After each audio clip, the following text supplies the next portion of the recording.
Morning all, Arif here from SJ Concepts. Now we've got a 2009 Fiat Ducato Motorhome, and it's come in because the Clarion stereo, which was fitted in this vehicle many years ago, doesn't work.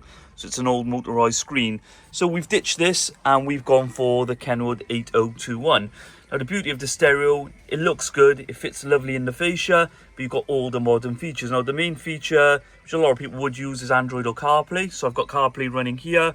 I've got full access to my maps, I can talk to it, I can listen to my music, I can split screen it so it's nice and easy to use, but at the same time as well, if I want, I can listen to digital radio.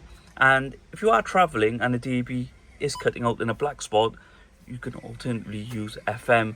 You've got a load of different features on here, things like wireless mirroring, you can add your Amazon Fire Stick to this, and the beauty of this as well, we've managed to integrate the original reversing camera, so also that works as well, and you've got your grid lines.